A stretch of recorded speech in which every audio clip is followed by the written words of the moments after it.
皆さん、こんにちは。チョコジャパのお時間です。今日もラジオを聞いてくださりありがとうございます。12月になりましたね。いよいよ今年最後の1ヶ月です。皆さんの2024年はどんな年でしたか？1年はあっという間でしたが、振り返ってみると本当にいろんなことがあったんじゃないでしょうか。ということで、今年の締めくくりに皆さんからお手紙を募集したいと思います。1日にコミュニティの方で先にお知らせしたので、もうご存知の方もいらっしゃるかもしれません。2024年、皆さんが一番幸せだなーって思った瞬間はいつですか？幸せだーって思ったことは何ですか？皆さんの今年一番幸せだったことを教えてください。12月22日まで受け付けているので、概要欄のリンクから、またはコメントでも、ぜひお気軽にどしどし送ってくださいね。お手紙お待ちしております。はい、以上がお知らせでした。今回は12月最初のラジオということで、12月の違う言い方についてお話ししていこうと思います。12月の違う言い方？なんだそれって感じですよね。日本には和風月明というものがあります。これは何かというと、まず和風が日本のスタイルで、月明、これは漢字の通り月の名前のことです。和風月明っていうのは、昔日本で使われていた1月から12月の月の名前のことです。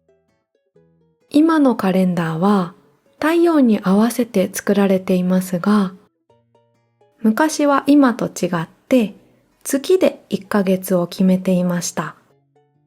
これは旧暦です。日本では150年前くらいに太陽の動きでカレンダーを作りましょうっていうスタイルに変わったんですね。今のカレンダーに変わる前に使われていた日本スタイルの月の名前が和風月明です。和風月明は旧暦の月の名前なので、今のカレンダーと少しずれるものもあるんですけど、今でもたまに使われています。で、今月12月は和風月明でこういう漢字で表します。死が走ると書きます。これは何と読むでしょう？これは師走と読みます。12月は和風月明では死が走る月なんですね。12月が師走って言われるようになった理由はいろんな説があるんですけど、ここで言う死っていうのはお寺のお坊さんを表していると言われています。普段は落ち着いているお坊さんですね。皆さんは12月と聞くとどんなイメージが思い浮かびますか？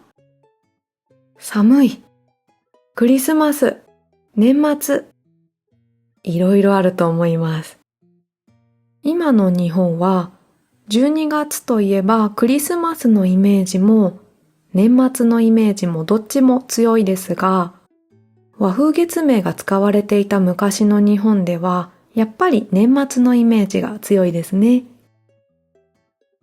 年末にはお寺で1年の反省会みたいなイベントが行われて、お坊さんはすっごく忙しかったそうなんです。その他にも新年を迎える準備が必要な大事な時期だったので、普段は落ち着いていて、なんか走ったりすることがあまりないようなお坊さんでも走るくらい忙しい月っていうことで、死が走る月、師走と言われています。現代でもやっぱり12月は忙しいイメージがありますね。12月29日から1月3日までは連休になります。